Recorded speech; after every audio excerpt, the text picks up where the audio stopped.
Blue Bombers. There were 8 injuries in the...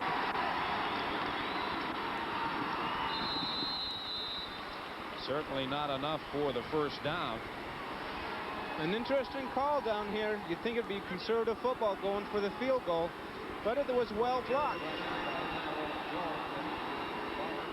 Now, what do? Do you break the tie and go for 3 points, or do you try to keep the drive alive? The conservative mind and nature of the general manager and head coach, looking on from the sidelines, Joe Galat, says we'll go for the 3 points. We'll come away with something. Conservative has nothing to do with it. It's money in the bank. You put them in the bank. That's another way of putting it. A 25-yard field goal attempt for Pasaglia, and it's good.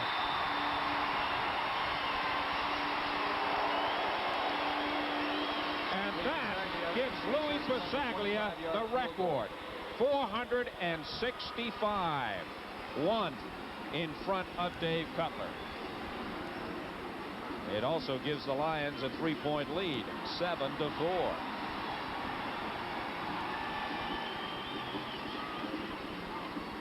And what a tremendous asset Louis Pasaglia has been to the BC Lions down through the years. He had a short break last year when he left the Lions to try his luck in the NFL with Cleveland, but he's enjoying life again as a BC Lion. Here, Louis, the record field goal, it's a chip shot for him, and he congratulates his holder. Good man. In your career, your 15-year career with the BC Lions, you sort of paralleled Pasaglia. You know him as a person and an athlete. He's a guy that used to keep me out after practice for half an hour every day. Snapping, that is. Yes. Whining. And he's dropped downfield at the 25-yard line. Good downfield coverage from Scott Lucky. We'll be back with more action from BC Place Stadium right after this. Ladies and gentlemen, we direct your attention to the western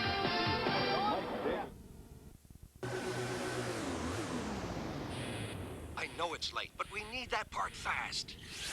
When you need a courier who works late, like you do, who are you going to call? You've got your priorities straight. It was shipped. I can tell you exactly where it is. When you need a courier who keeps tabs on things, who are you going to call? You've got your priorities straight.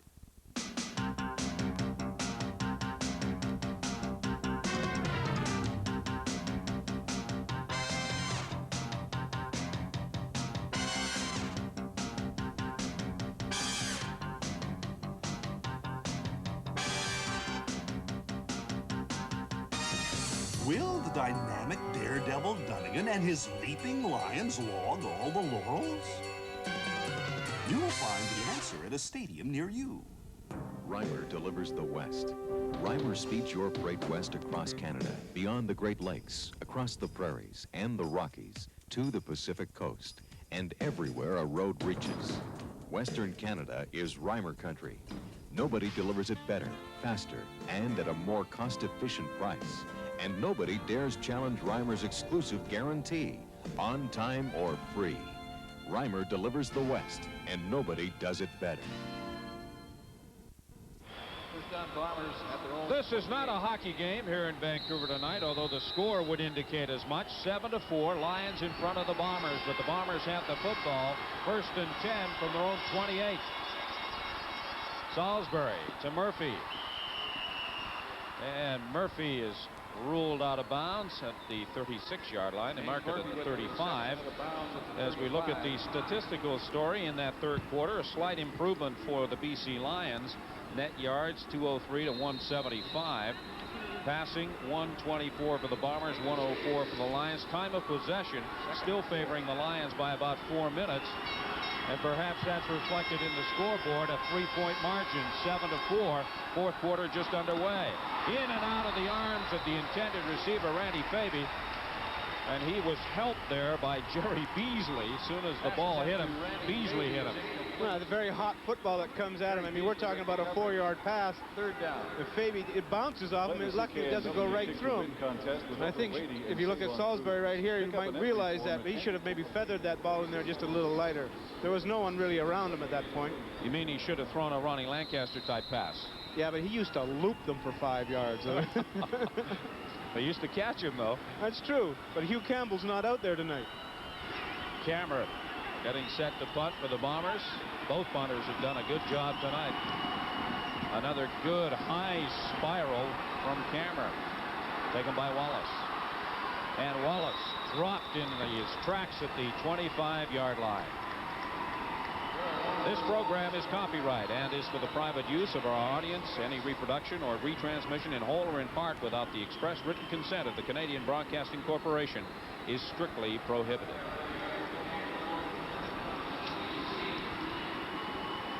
Steve Armitage along with Al Wilson up in the broadcast booth at BC Place Stadium in Vancouver. Scott Oak is patrolling the benches down at field level. We've got a 7-4 game favoring the BC Lions. 13:59 to play, fourth quarter. Good fake by Donegan. He's under pressure. He eludes the pressure. Throws. It's an interception. Could be a TD. A big turnover for the Bombers. Ty Jones intercepting and running it back 21 yards for the major score. This is a disappointing play because Matt Donegan, he avoids one defensive tackler. He actually pumps the football, but I think he forces it at the end right into the hands of Ty Jones. The strength of the Winnipeg defense, their linebackers. Ty Jones, who rejoined the Winnipeg Blue Bombers a couple of weeks ago with a big play here at BC Place Stadium, and that has taken the heart and soul out of the 40,000 plus fans here in attendance. Trevor Kennard splits the uprights, and we now have the Bombers on top of the Lions 10-7. You're watching Foster CFL on CBC Live from Vancouver. I'm mad about the boy, and I know it's stupid to be mad about the boy. I'm feeling quite insane and young again, and all because I'm mad about the boy.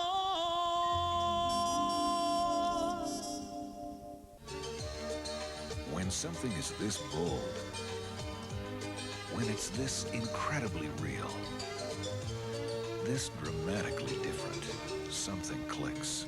30-something premieres Wednesday. Smile, JR. Why isn't this man smiling? One of us is going to wind up dead. If you want another war, I'll give it to you. Mysterious letters, threatening phone calls, and a shocking twist. The 2-hour season premiere of Dallas, Friday.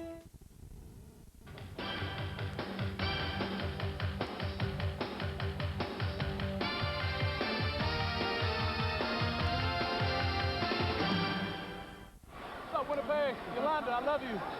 All right.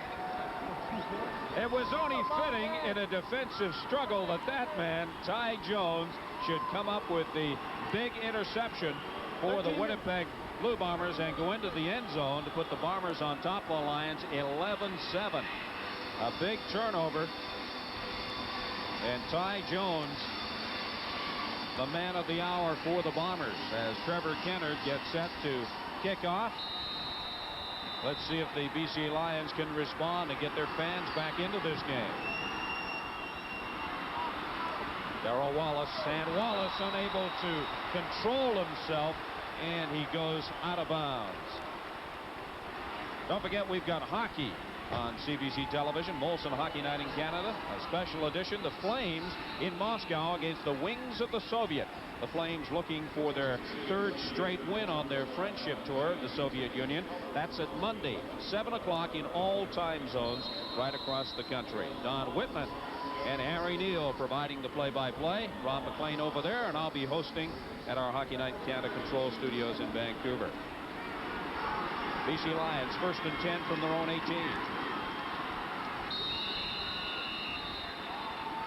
They're not going to panic. They're going to go back to their basic football plan. They're going to run straight at him. That time the handoff was a little shaky. He almost lost it in the backfield. An obviously concerned BC Lions coaching staff with Joe Galat looking on. They're now down by 4 points, 11-7. 13:05 to play, third quarter. Donegan almost had that one picked off. It was excellent coverage by Mr. Pettaway. Donegan looking for Streeter, but as you pointed out, excellent coverage on the part of the Bombers. It's just a basic out pattern, but it looks like the defensive back is running the same pattern. I mean, he breaks on the ball just as fast as the receiver, and it's almost an interception. Donegan would appear to be getting more time to pass, but the secondary of the Bombers is doing an excellent job in coverage. Well, I think what they've done, they've realized that they've been giving up the underneath stuff, and they've been told to tighten up. They're not trying to go over top of us, so let's shut down the short passing game. Another good punt from Pisaglia. Winey at the 50. Trying to battle his way up to the midfield stripe. Comes up to about the 53, 54-yard line. Not a memorable night for either Sean Salisbury or Matt Donegan. Salisbury has a 26-yard edge right now. 234 yards would be an average night for any quarterback, and that's the combined total of both of them. Remember last week, 454 yards and 6 TDs for Salisbury. Bombers, good field position. 1st and 10 from the 54. Ricky Blake, and again the great hour of Blake.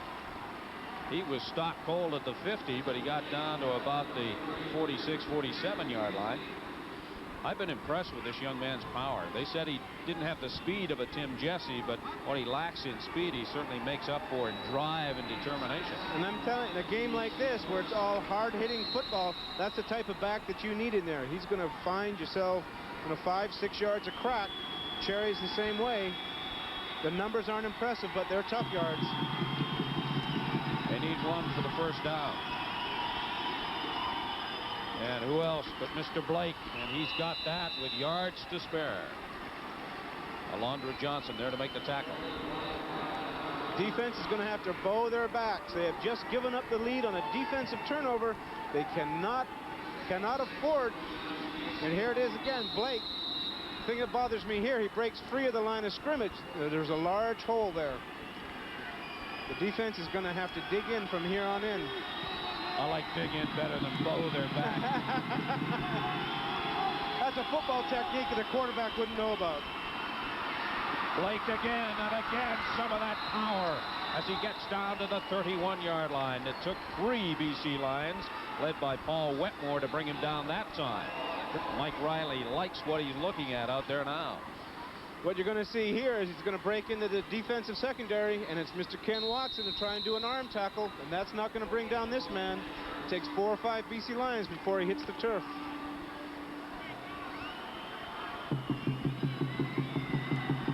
The ball's at the 31. First down, Bombers. A pitch to Blake. May have gone to the well one too many times. Blake tripped up just as he got across the line of scrimmage.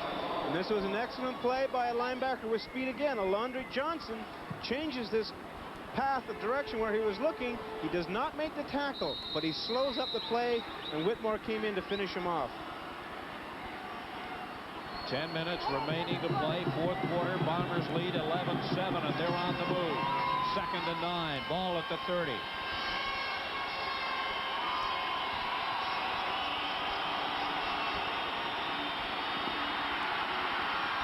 Salisbury airs it out, looking for Tuttle. Tuttle trying to get around Keith Gooch, but unable to get to the ball. Tuttle made the move to the inside. The ball went to the outside, so there was no way he could get to it. But a flag is down on the field back at the line of scrimmage. I think we have a holding penalty here, but if you look at this replay, they're flushing Salisbury. Major foul, roughing the passer, number 44 BC, first down Winnipeg. The defensive end has got to contain him. We know this quarterback cannot beat you with the run, so if you're going to flush him with your middle linebacker, the defensive end has to stay in his rush lane. If he does, he's there to make the tackle. As you'll see, here comes Alondre Johnson right up the middle. Now he's going to flush the quarterback. Here goes Salisbury. He's got the corner. And Johnson shoves Salisbury, and that's the reason for the penalty. 1st and 10. They give to Blake. Blake gets back to the line of scrimmage and no more. Ricky Blake having a strong game for the Winnipeg Blue Bombers, but they may have gone to him one too many times. He seems to have slowed down a bit. He's smiling from ear to ear, but he's been taking a lot of punishment on the last 3 or 4 plays. Just over 9 minutes to play, 4th quarter. 2nd and 10 Bombers from the Lions' 15-yard line. Winnipeg lead 11-7. Salisbury to pass in and out of the arms of Tuttle. Tuttle left his feet, and he may have left his feet a second too early. Robin Belanger comes in here, takes the feet from underneath him. This just might force Tuttle to short arm this pass and prevent a touchdown. There he goes. He saw him coming in. So once again, Sean Salisbury comes to the sidelines, unable to put the ball into the end zone, but Trevor Kennard will attempt the field goal from the 21-yard line. It's good. So the Winnipeg Blue Bombers increase their margin over the BC Lions with 8:31 to play. We're the color of the future. The color of your dreams. All across the country. We're showing you how much it means. We're showing you our colors, colors tried and true. Each and every day we're coming through for you. NRS. We're showing you our colors. NRS. National Real Estate Service.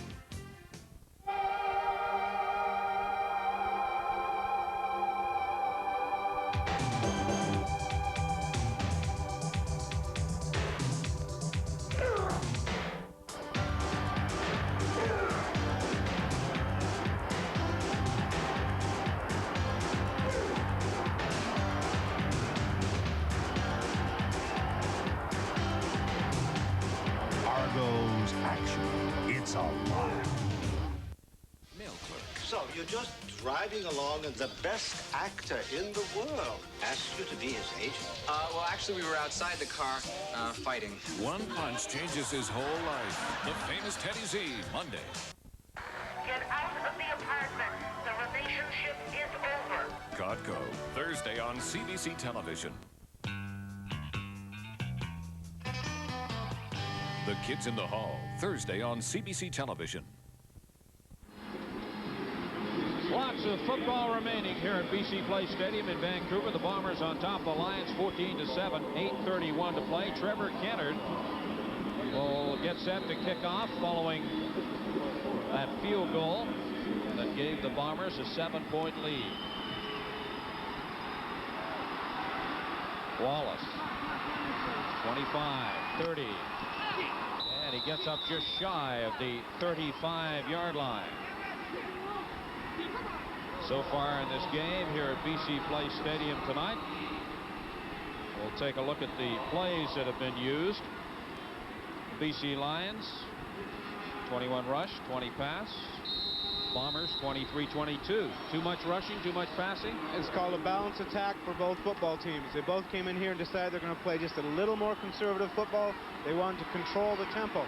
Each defense was afraid of the other person's offense. Anthony Parker on the first down. Greg Battle in there to make the stop. And looking at a Foster's MVP tonight, you'd have to consider the name of Greg Battle. He has played a strong game with a lot of tackles for the Winnipeg Blue Bombers. If you think the enthusiasm is dying down here, you can hear Ron Smeltzer, who's on the other side of the field, yelling for extra blocks on that last running play. The Bombers could come up with a big play here if they could stop BC, but they don't. I believe Anthony Parker will have the first down. He was reaching out for it at the end of that run. And the initial indication is that the Lions do indeed have the first down. They get up to the 45-yard line. Here's Ron Smeltzer. He's got it going. He wants his offensive line to respond. He knows it's a war out there, and he needs some more blocking. They don't want to lose this football game. It's been too tight. They're yelling encouragement for the blocking here. First and 10 Lions. They pitch to Cherry. Cherry fakes the reverse. As he went around the left side, he had Streeter coming towards the right, and they faked it. Andrews in there to make the stop for the Bombers. Here's Ron Smeltzer, the offensive line coach, and also the offensive coordinator. He's cheering his troops on. He knows it's going to get down to blocking and tackling, and he wants to beat them in the trench. They haven't been able to throw it deep, so they're going to push him off the ball. 6:32 to play. Clock is running. Just up the middle. I think we had a miscue there because everybody didn't fire off the ball at the same time. It was fortunate that Matt Dunnigan got the snap, and he did get the first down. A broken play that goes their way. Now, whose fault is that? The center's? I don't know whose fault. Let me tell you whose it is here. By the look of the play, there the center is moving. It's Matt Dunnigan's reaction to it, thank goodness. I would say it was probably the center, or he heard something. It was a first sound. Maybe a defensive lineman said something, and he got rid of the football. First and 10. Flag goes down as Cherry busts off the left side.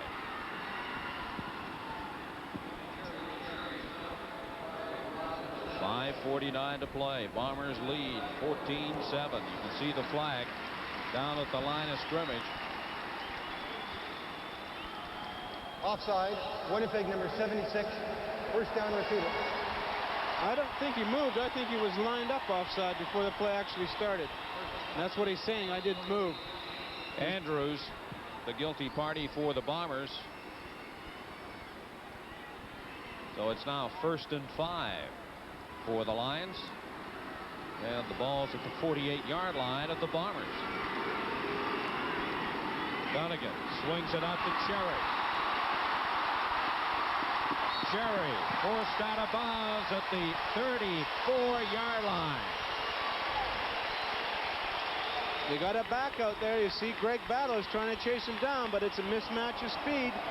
As John Cherry just angles for the sidelines and picks up the first down. And here you see it. He's going to just dump it out in the flat. And here's Battle trying to run him down. This is no contest. The defensive back forces him out.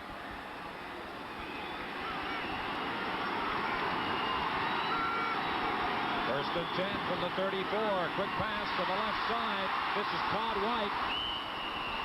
And White will have about 4 or 5 yards. Just this little simple push the defensive back, stop pattern, just turns around. It's a timing pattern. He knows he's not going to go more than 6 or 7 yards, and he lets it go. A long throw for that many yards, but I'm sure the Lions will take it just to keep the drive alive. This is one of their better drives of the night. It's time consuming, and it's getting them down the field. They need 3 yards to keep the drive alive. The ball at the 26. Anthony Parker should have it. Parker takes it down to the 21.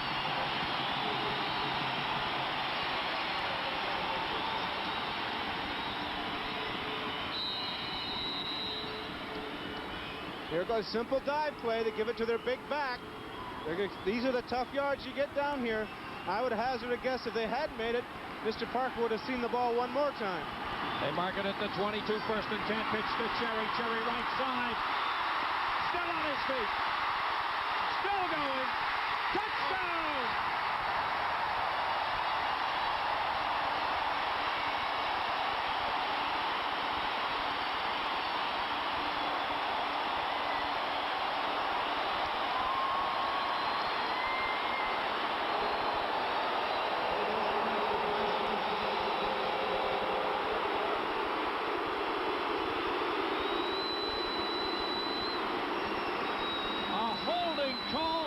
The BC Lions, and that nullifies a great 21-yard scoring run from Tony Cherry.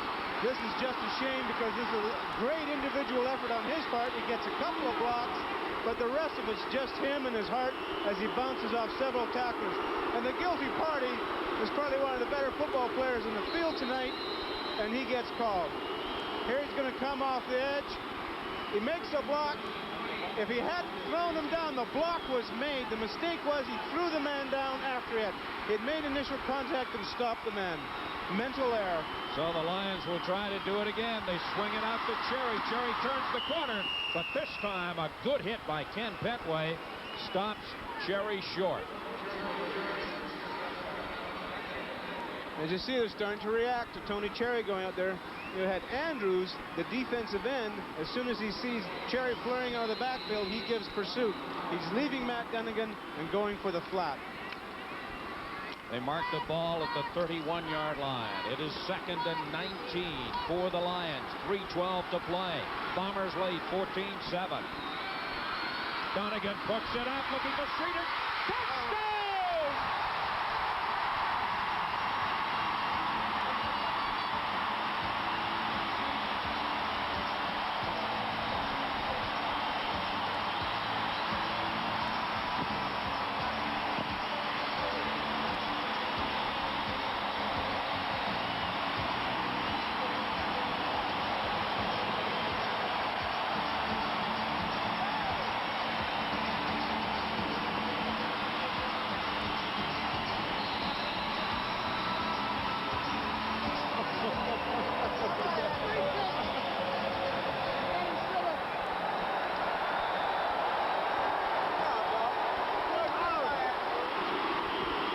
Basaglia's point after is good. We're tied. This is Foster's CFL on CBC.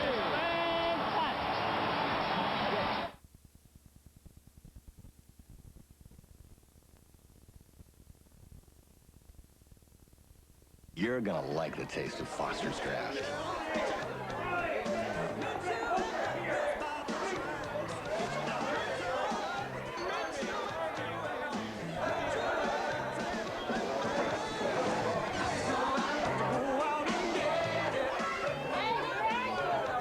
Cold, fresh out of the keg.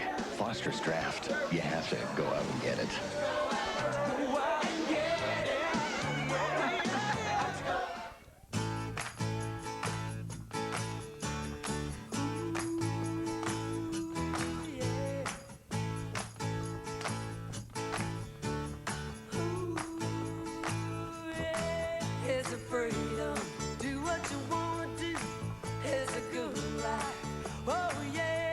Free to do what you want to do.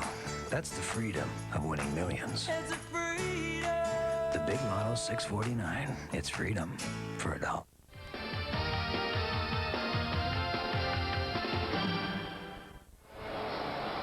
It took the Lions 5:28, 11 plays, 76 yards. The first catch of the game to Streeter was a big one. Dunnigan, and a great catch from Streeter, ties the ball game at 14. Don't go away, folks. We could have overtime. Probably jinxed it by saying that, but the way this game has gone, overtime is definitely a strong possibility. An excellent response to that interception and touchdown by the Winnipeg Blue Bombers. The BC Lions put their best offensive drive tonight together. Basaglia with the kickoff. Winey at the 40, forced out of bounds at the 41-yard line. Let's take a look at that touchdown again. It was a beauty from that man, Eric Streeter. Winnipeg comes on a full blitz. There's Tyrone Jones. He's actually coming free. He gets caught up in the blocking. Matt Dunnigan steps up and throws it free. From the end zone, you're going to see here it's just one-on-one. Eric Streeter out jumps him for the football. It's an excellent pass right on his fingertips. David who? David's still around, but Eric Streeter has met the challenge. Eric Streeter has tied this game at 14, but the Bombers have the football. Salisbury has it blocked. Salisbury's pass was blocked by the Lions. Shades of playoff football as the crowd is going nuts here, and the defense is reacting to it. They love that noise. They know that rattles the Winnipeg offense. And Mr. Mike Riley wondering what's going on at this point. He doesn't look too rattled. Joe Gallant much happier than he was a few moments ago. 2nd and 10.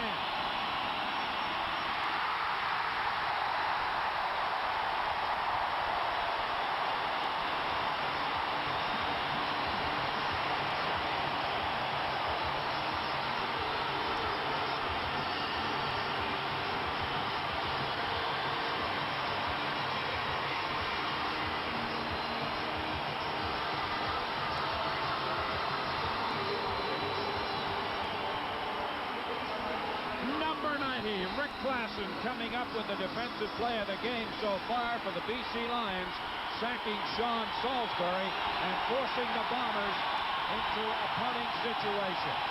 Not only Rick Klassen, there was 3 defensive linemen clawing and scratching to get to Salisbury, and they met at the quarterback. Good punt from Cameron. Taken by Wallace, who went back and lost yards. Brought down at the 46-yard line by Darrell Sampson. But that man right there did his job for the BC Lions defense. That was the first real inside pressure that we've seen all night, and it gets to the quarterback. Salisbury. Well, you heard Rick Klassen say we're going to win this one. They still have a lot of work to do. 2 minutes and 21 seconds remaining to play as the Booz brothers get involved. All 35 of them.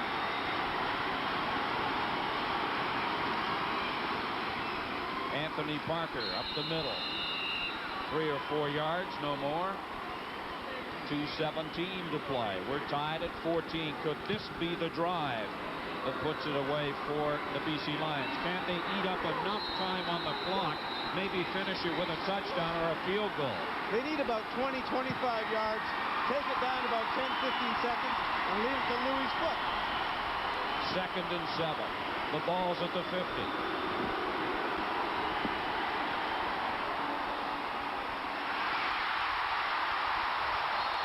Streeter again, this time to the 45-yard line. Rod Hill there to make the tackle. 2 big catches. They've got him. He's got him one-on-one. He's got the protection. Eric Streeter's going to go up, and he catches this football with his hands. Excellent receiving.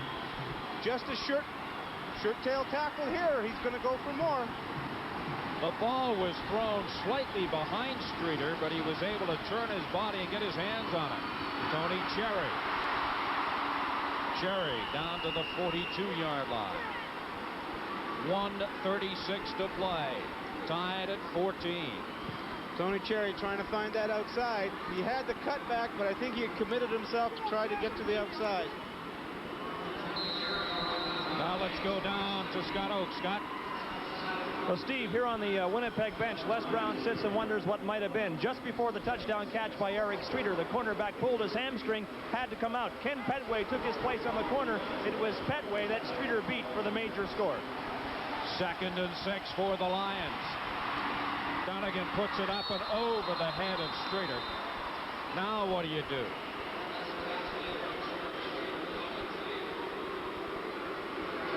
Here he comes. Louis Pisaglia coming into the ball game with 1:13 to play. His longest field goal of the season is 53 yards. Remember, he now owns the record in the CFL for field goals, 465. Surpassing the great Dave Cutler by a single field goal. This attempt will come from the 48-yard line.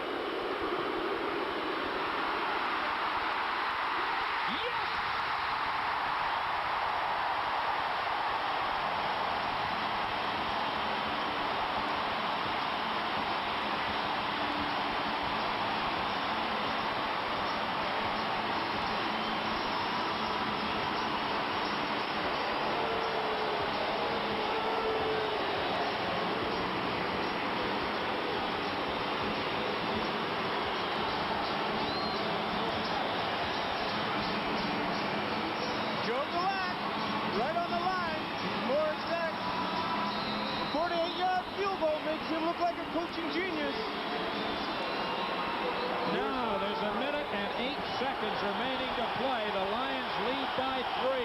The Bombers first and 10 from the 35. Salisbury puts it up. Complete to House.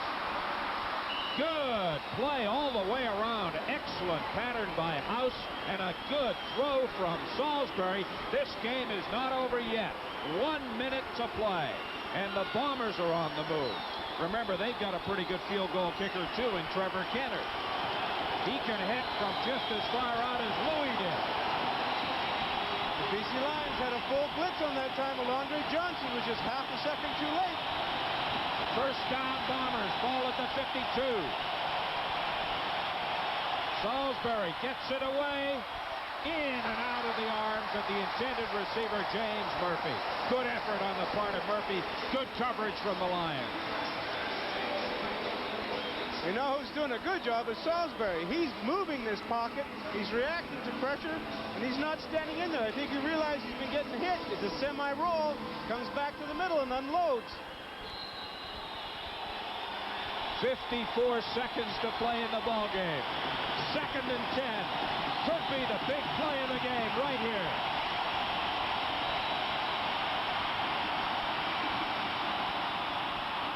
Complete on the sidelines, but it's short of the first down. Tuttle had the reception, but Ron Howard was there covering on the play and was able to knock him out of bounds as soon as he caught the pass.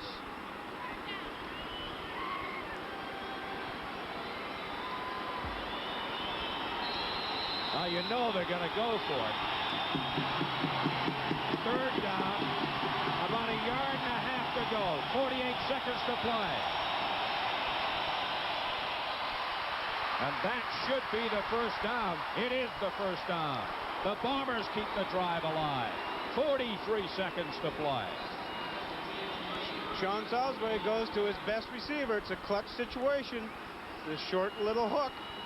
Drops it into the hands of James Murphy. Remember, a field goal will tie it. A touchdown will surely win it. And if it is tied, we could have overtime. The clock is running.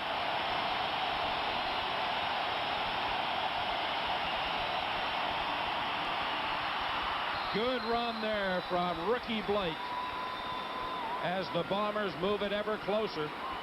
Bernie Glier in to make the tackle. 26 seconds to play. That offensive line moved him off the ball. He picked a little hole, and he got more yards than he should have at this stage of the game.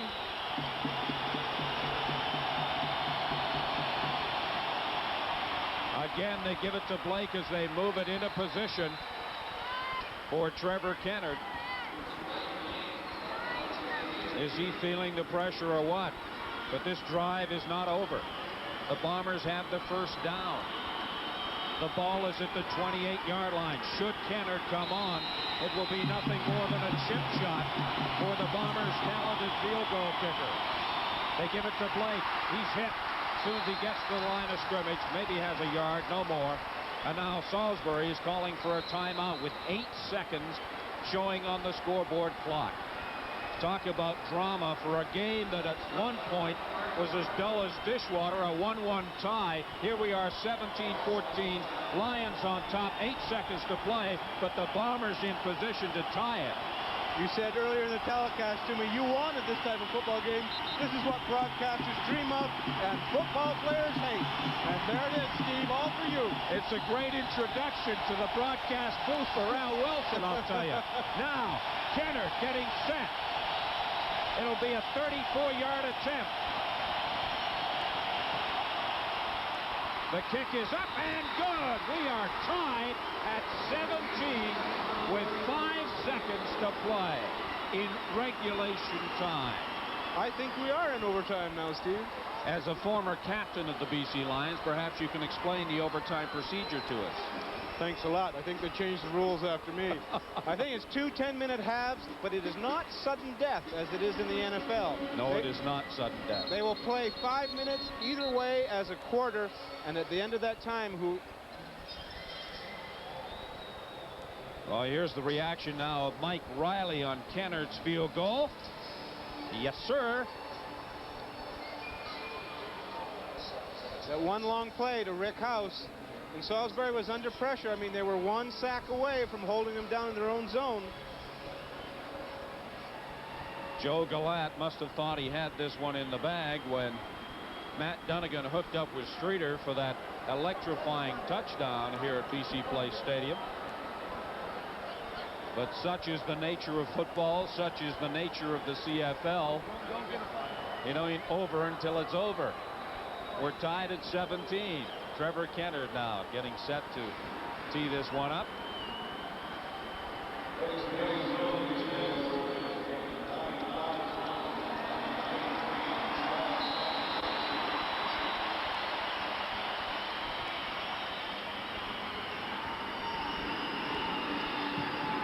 Kennard with a long, low drive.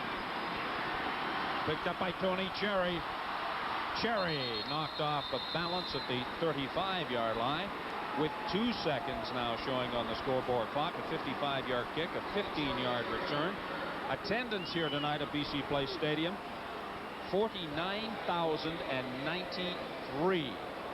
I think Mr. Peasant will be very happy with those figures. I think you'd be happier with a win. Well, if he can't have to win, he'll take the 49,000, I'm sure.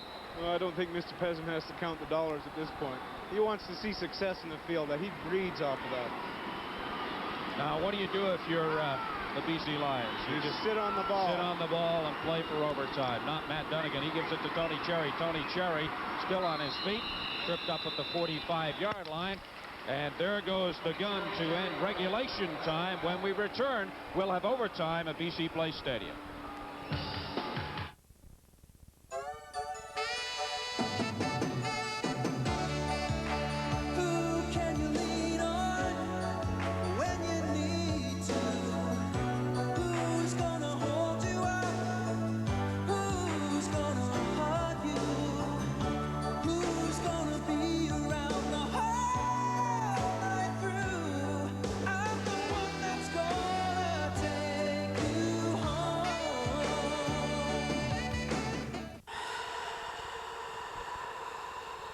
When I smile and I'm off the field, people aren't afraid. But when I smile and I'm on the field, I think it puts some fear in their heart.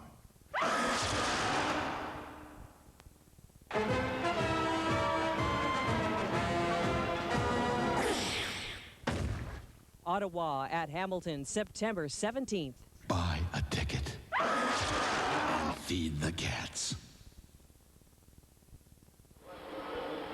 Welcome back to BC Place Stadium in Vancouver. We are about to begin overtime. This is not only the first time we've had an overtime game at BC Place Stadium, but Al Wilson, it's the first time the BC Lions have ever played overtime since it was introduced by the CFL.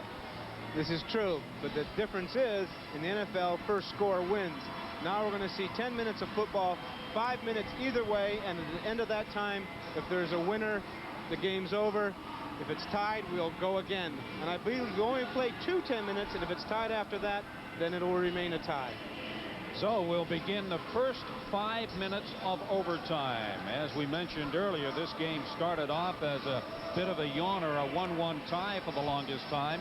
Then it was tied at 4-4. Then it went to 7-4, 11-7.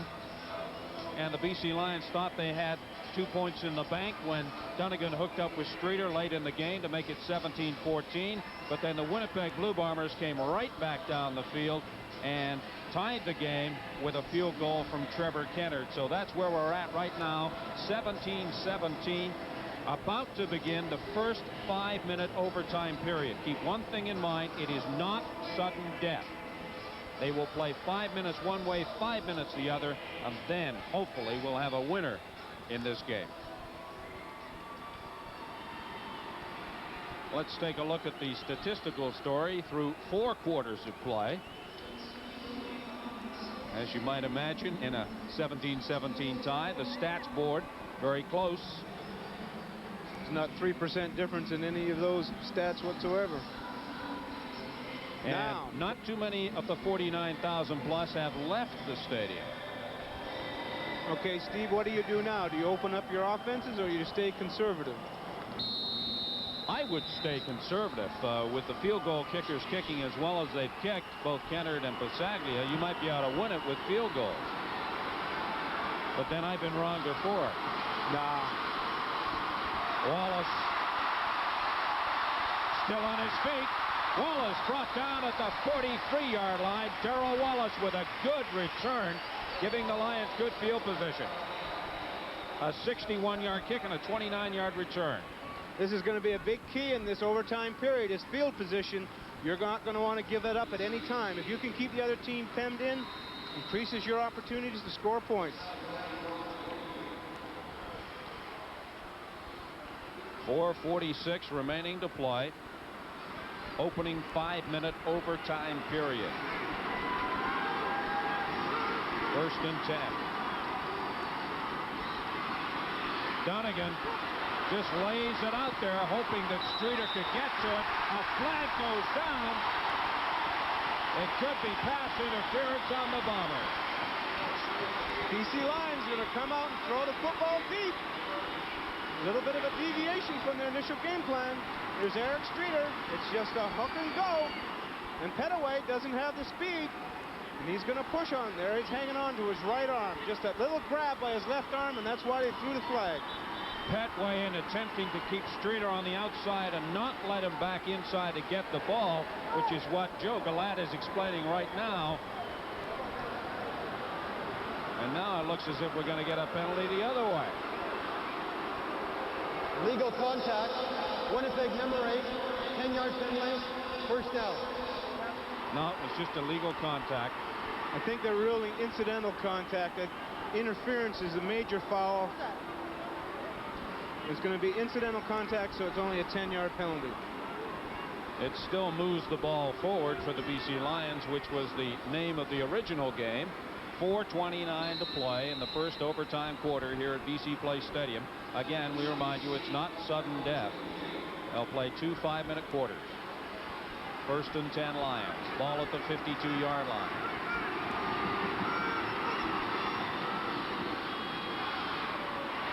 Pass is complete to White. He's got room.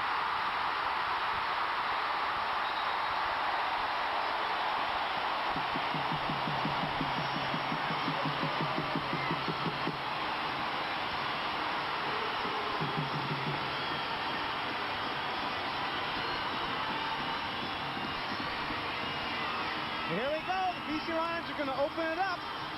He throws the ball. Now we know that Todd White doesn't have blazing speed, but he's caught the ball and it's his foot race to the end zone. Ken Haley and Petaway are going to catch up to him, drag him down. A big 41-yard gain for Todd White and the BC Lions.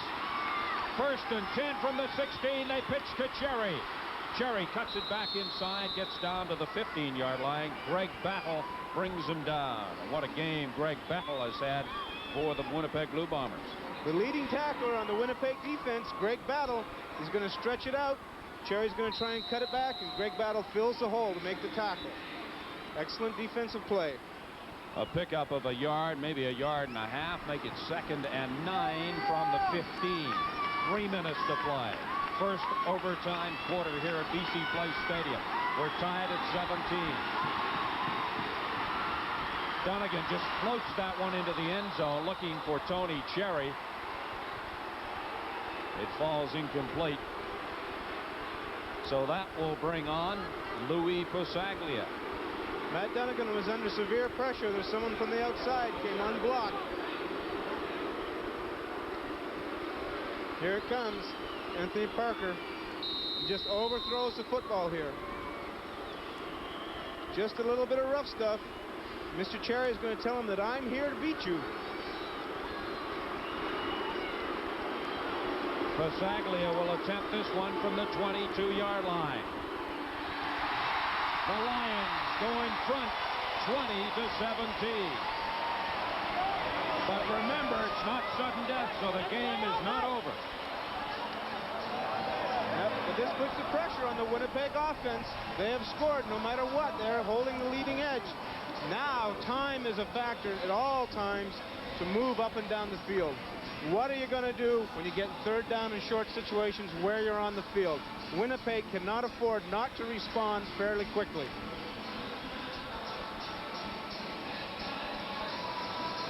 And following Pasaglia's field goal,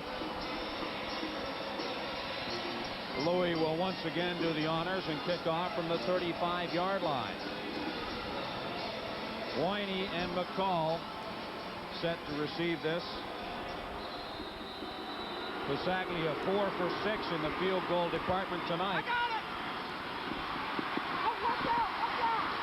Winey tripped up at the 40-yard line. So again, the Bombers have good field position to start their drive. A 50-yard kick and a 15-yard return. Mr. Salisbury getting his last-minute instructions. Now what is the Winnipeg offense going to do? Are they going to go upstairs as the BC Lions did? Or are they going to try and move it down in short passes? 2:26 to play. Opening quarter of overtime.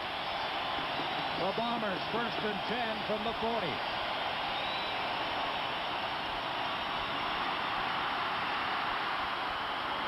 Salisbury complete to House. And House does well to get up and pick up a few extra yards, eluding Robin Belanger. This is a simple semi-roll to the left with Salisbury. The defense is rotating to the strong side of the field. House runs away from the coverage, and he's going to come wide open on the backside. Here he is. He turns, fires back against the grain, and there's nobody over there. The defense is rolled to the strong side. 1st and 10 Bombers. Salisbury with lots of time and throws it over the head of the intended receiver, James Murphy. He's getting his protection. They're blocking up. They're leaving a back in. They've got 6 blockers now. And the BC Lions are content to send 4 people. I don't know if they can sit back like that and figure that they can cover all the receivers. The time that they're going to beat Salisbury is if they can put pressure on them. They're going to have to go after him. Trevor Kennard loosening up on the sidelines. He knows what he has to do to keep the Bombers in this game. 1:24 to play. Salisbury again with time. Almost picked off by the Lions, and that would have been a huge interception for Ron Howard had he been able to hang on. And this is out of the range of Trevor Kennard, so it will bring on Bob Cameron, who will try and pin the BC Lions deep in their own zone if he can. Interesting, the BC Lions are content to send 4 rushers. They've decided they're going to blanket their receivers, but that ball only came off the fingertips, so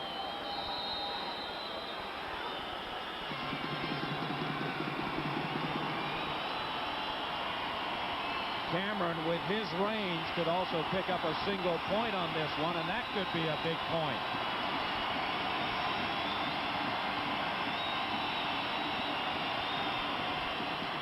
A 2-man rush, but Cameron able to get it away with lots of time. Wallace returns up the middle, gets out to the 20-yard line, where Matt Dunnigan and the BC Lions offense will take over with 51 seconds remaining to play in the opening quarter of overtime. A 38-yard punt and a 9-yard return from Wallace. Right now, Matt Dunnigan has got to be concerned about field position. He should concentrate on a couple of first downs, move the ball up the field so that if he's forced to punt, Winnipeg does not start with excellent field position. I don't think he can afford to go up and start throwing the football from here. Get a couple of first downs, establish field position, let the defense hold him back. But do not turn this football over to the Winnipeg Blue Bombers at midfield. 1st and 10 Lions. Cherry, big hole. Cherry to the 43.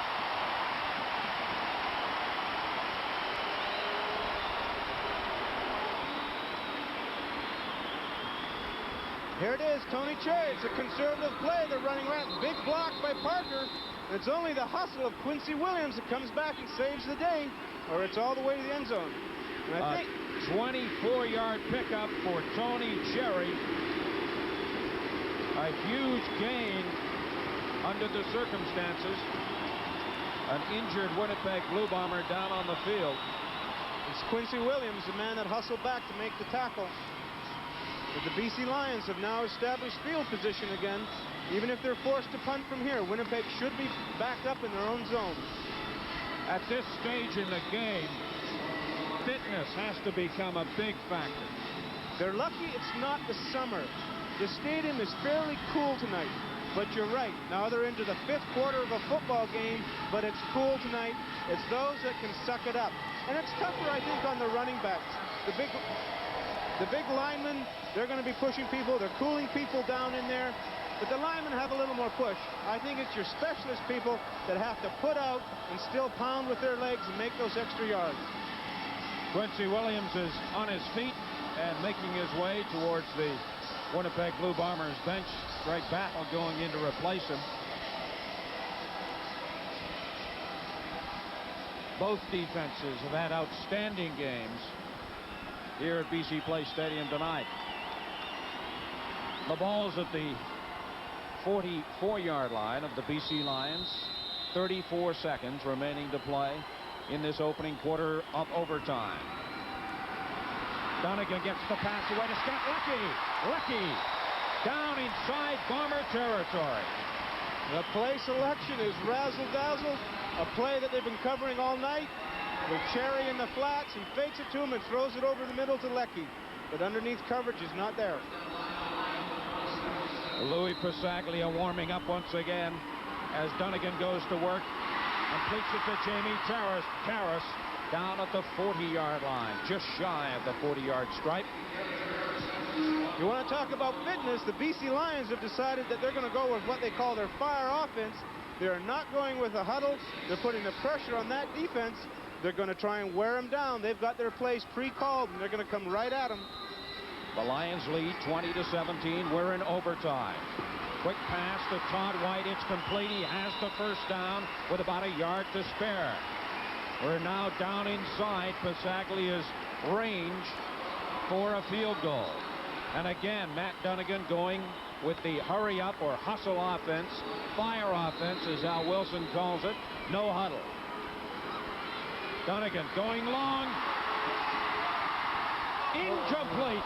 A tremendous throw from Donegan into the far corner. He was hoping to find Streeter, but just a great effort from Rod Hill in covering Streeter. He was with him step for step.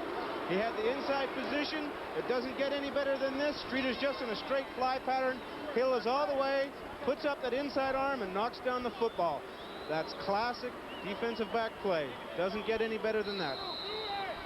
Oh, we mentioned a few moments ago that Pasaglia was 4 for 6. He'll try to be 5 for 7. This one a 40-yard attempt. Flags go down. Pasaglia elects to punt. It takes a bounce through the end zone. So the Lions will come away with a point, but there is a flag down on the field. We'll have to see who this is against. Illegal motion against the BC Lions. What a heads-up play by Louis Pasaglia. He came to the line hoping to hit that ball, hesitated, knew that he couldn't get the field goal away, so he scooped it up and kicked it. He's got Matt Donegan. Jan Karinsky is his normal holder. Matt fumbles the ball. Louis thinks about this twice, just picks up the football, and he goes for the single point. That's 14 years of experience for the CFL and Louis Pasaglia. He knew he wasn't going to get a clean shot, and he didn't want to get it blocked.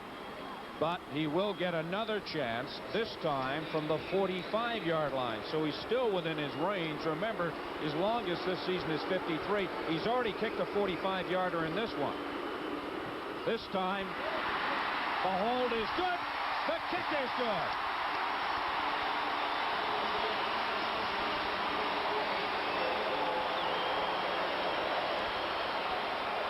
Illegal motion once again against the BC Lions. The flag was down soon as the kick was made.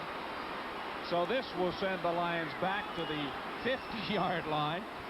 And now I would have to believe that Pasaglia's leg might be getting a little weary. I don't think he'd want to try a field goal. Well, the reason they might not want to try a field goal, because if he misses from here, the ball is returned to the line of scrimmage. You can punt the football from here and get them backed up and give them bad field position. You do not want to turn this football over to Winnipeg at the midfield stripe. Let's see if we can see illegal motion. Well, I can't see it. I don't see it either. I don't even understand how you can get illegal motion unless the offensive line moves. You have to be set for a full second before that ball is snapped. Al, could they have been lined up incorrectly? Illegal motion is not lined up incorrectly. He would have given the offside signal. The only thing you can say is maybe someone moved a second before. You have to have, like I said, be placed in for a full second before they snap the football. But I didn't see any movement. Now they're discussing it. Joe saying, Louis, can you put it in from here? The 14-year man's going out with his tee. He put that 48-yarder through with about 5 or 6 yards to spare, so maybe he can make it from 50 yards. This will be a 50-yard attempt. So Pasaglia will try once more to give the BC Lions a 23-17 lead, this time from the 50-yard line. I don't think this one is long enough. It is not, just short. Look out. McCall. A tremendous return by the Bombers, William McCall. And Joe Galat went with Louis Pasaglia on a 48-yarder. He looked like a hero. He goes with a 50-yarder, and they wind up with bad field position. We'll be right back after this.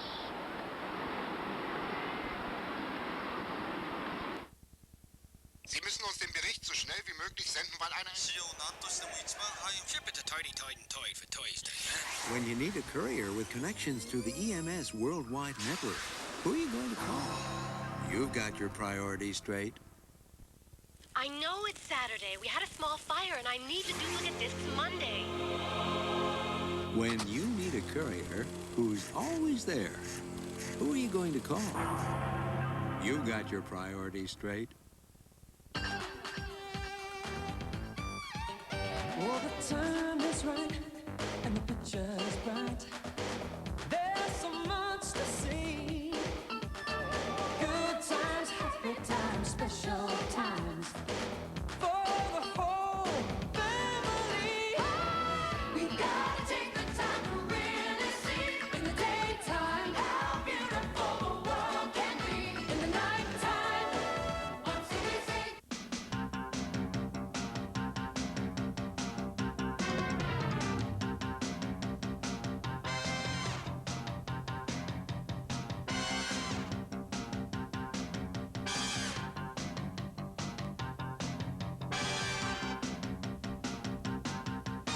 Anyone stop Ottawa's omnipresent Orville and the raging riders over land or over air?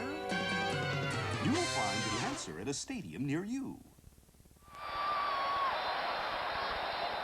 Welcome back to BC Place Stadium in Vancouver, where the second quarter of overtime is about to get underway. Louis Pasaglia will tee things up and get this second quarter of overtime started. Remember, a second quarter, it is not sudden death again. I'm going to give Joe Galat full marks. He understood that that last field goal was going to be a halftime rule. It wasn't a quarter change that they were going to have to kick off. So he knew if Louis missed, that he would not have to turn the football over at that time. That was my error. Joe Galat knew exactly what he was doing when he was trying for that field goal. He knew that he was going to kick off in the next series. So that brilliant return by William McCall was nullified simply because Joe Galat knew the rules. Thank you very much, Steve. And now the second quarter of sudden death, or make that overtime, is underway. McCall just simply didn't have the legs after that great return. He gets it out to the 37-yard line where Sean Salisbury and the Bombers will take over.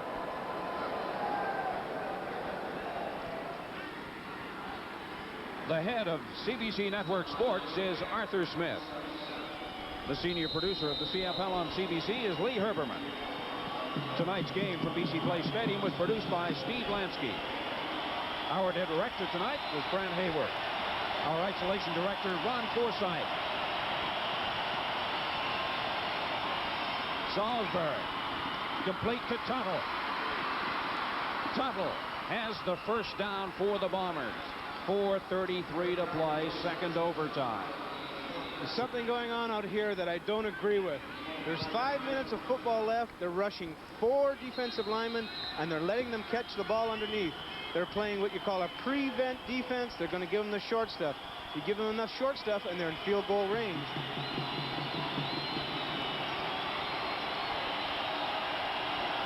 First and 10, Bombers, the ball at the 49. Blake crosses the 50, gets up to the 52. This is a hard running back, but he doesn't have the speed to get the outside. He sees it's all plugged up inside. He tries to break it to the outside. Does not have the speed to outrun the entire defense of the BC Lions.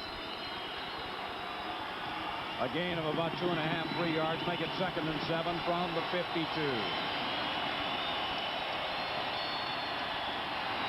Salisbury with time finds Blake at the middle. And again, Blake is very, very difficult to bring down. He gets to the 50-yard line of the BC Lions. Another first down for the Bombers. And they're getting into Trevor Kennard's range. It's only taken 2 first downs. They've got about another 15 yards to go. And they're going to line up for a field goal to tie this. You know, the way these two clubs have played tonight, maybe a tie would be a fitting result. I think both clubs would be disappointed with a tie. I think you want to win a football game or be that big turnover.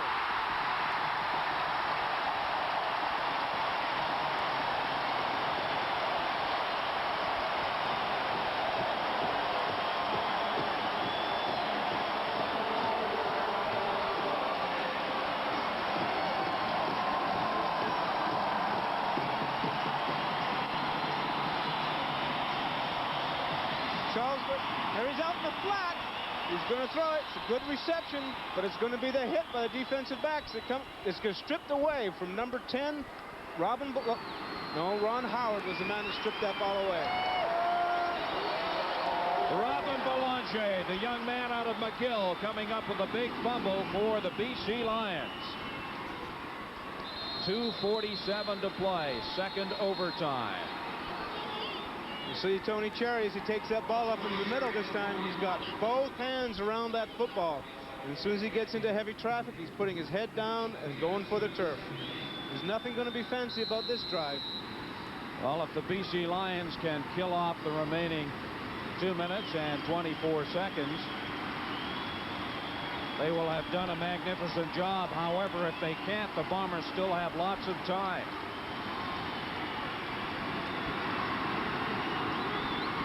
Donegan puts it up, looking for Scott Leckie. It's over his head. Darrell Sampson was covering on the play. It was a good conservative play. It was just an 8-yard out to Scott Leckie. He just overthrows the football a little bit. But it's the type of offense. Now they want to control the football. The clock is on their side. Plus, they're going to get field position out of this. Winnipeg shouldn't have extremely good field position. 2:07 left in the game. BC still lead 20-17. Louis Pasaglia to punt.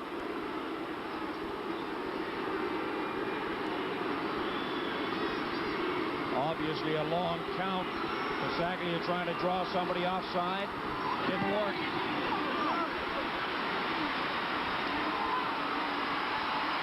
McCall, good downfield coverage by the Lions, stopping McCall in his tracks short of the 25-yard line. A 45-yard punt from Pasaglia, and zip, zero, zilch on the return. Just excellent special teams work. There was a hole up the middle. A man came up to fill it, and it was a gang tackle in the end. They didn't allow them a single yard on the return. Good special teams. So let's see what Sean Salisbury can do now. He's got 1 minute and 34 remaining in the game. He's first and 10 from his own 25.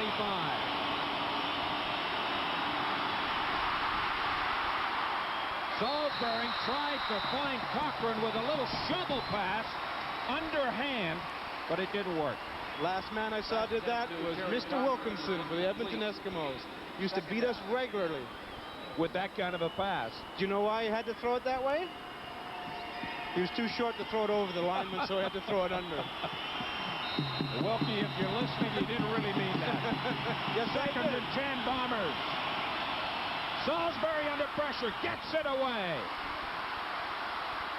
Cochran up to the 38-yard line where he's brought down by Alondra Johnson. I mean, they had pushed the offensive line back there so they could almost touch Sean. But Sean Salisbury, he's 6'5". He can stand up. The rush is right there. There they are, right in his face. His height saves him, and he throws it over the rush to number 31, Cochran.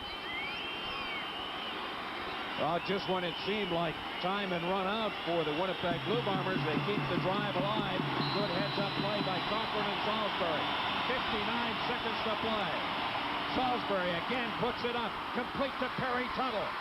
And a good defensive play there by Art Malone, because if Tuttle had been able to get by him, there was nobody behind Malone.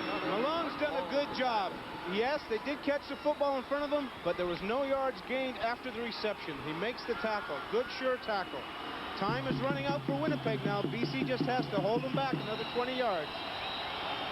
The clock is running. 48 seconds. Salisbury pumps once. Under pressure. Gets it away. Blake tripped up at the 50-yard line by Alondra Johnson.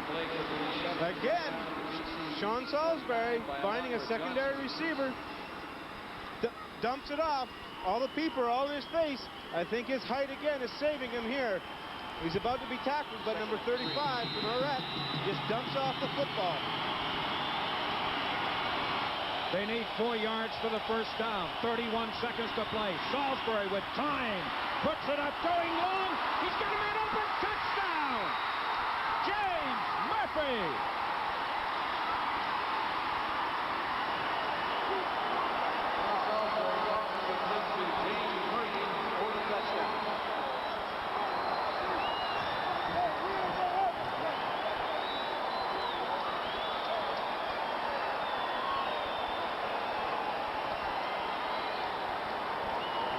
Disbelief on the face of that man. Jubilation from the bench of the Winnipeg Blue Bombers. A 49-yard strike from Salisbury to James Murphy puts this one away for the Bombers in dramatic fashion. 24 seconds to play in second quarter of overtime. It is now Bombers 23, BC Lions 20. What an unbelievable finish to what can only be described as an incredible CFL game here in Vancouver tonight. The one thing, and it hasn't happened all evening, Steve Barato was talking to me before the game, we're not going to let them throw over top of our heads. I mean, we're talking 59 minutes and 36 seconds or 46 seconds. They do not allow them to do this. Late in the game, they get one over the top of the secondary for the touchdown. I guess you can't hold it up all day long. The sixth touchdown of the year for James Murphy, who looked like he had a bad ankle last year. And for Sean Salisbury, that's his 23rd touchdown pass of the season. And I believe they will not come much bigger at this stage in the year, and Salisbury still has time to sign an autograph for a fan. It's almost over, not yet. Yeah. We're never out of it. We're never out of it. Defense got to come up big, though. 16's got the ball over there. Tell that one to the Marines. All right. Yeah. Matt Dunnigan, not a happy camper. Sean Salisbury delighted with the turn of things here at BC Place Stadium. The problem is, Matt Dunnigan is only going to get 20 seconds, and he can't go for a field goal. He's got to find a touchdown. Not over till it's over, says Sean Salisbury. Well, Matt Dunnigan's got 24 seconds in which to engineer another miracle. Let's have another look at that TD. There, James Murphy just give Keith Gooch turns him over to the safety, but he's caught in a pickle. There was two receivers there, and he just runs back, and he can't get back fast enough. Mr. Watson had two receivers. I don't know why Keith Gooch had turned him loose at that point. And there we have the reaction of Mr. Salisbury. And he should be happy. They had stopped him pretty much all night. He just engineered a new cliche, caught in a pickle. Caught in a pickle is no which way to turn. Now Trevor Kennard will get set to kick things off for the Bombers with 24 seconds showing on the clock. It's Winnipeg 24, BC Lions 20, so that extra point was a big one because a field goal can't tie it for the Lions. They have got to score a touchdown. Here comes Wallace, and he is just thrown to the ground by Matt Pierce. And who is Matt Pierce? We don't know, but it was a saving tackle. 17 seconds remaining to play in the second quarter of overtime. Bombers lead by 4, 24-20. The Lions are still in it. They can probably get 2 or 3 plays away.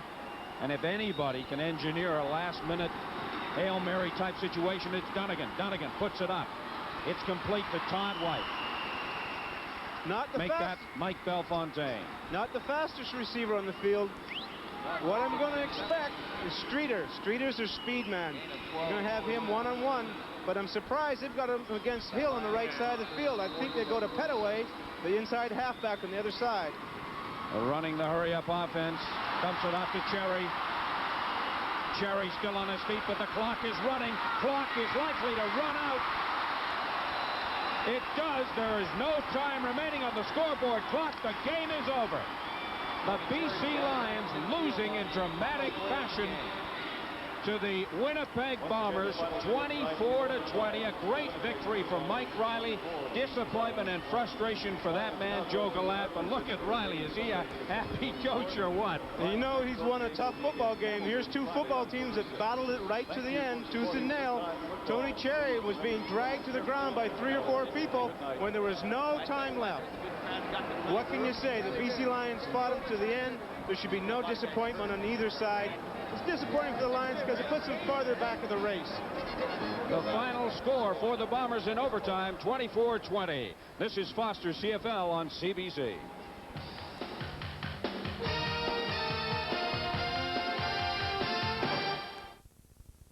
You're gonna like the taste of Foster's Draft.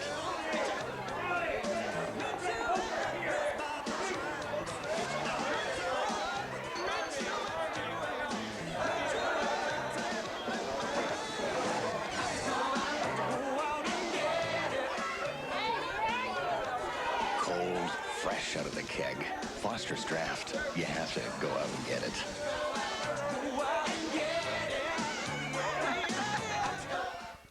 Sie müssen uns den Bericht so schnell wie möglich senden, weil einer... When you need a courier with connections to the EMS worldwide network, who are you going to call? You've got your priorities straight.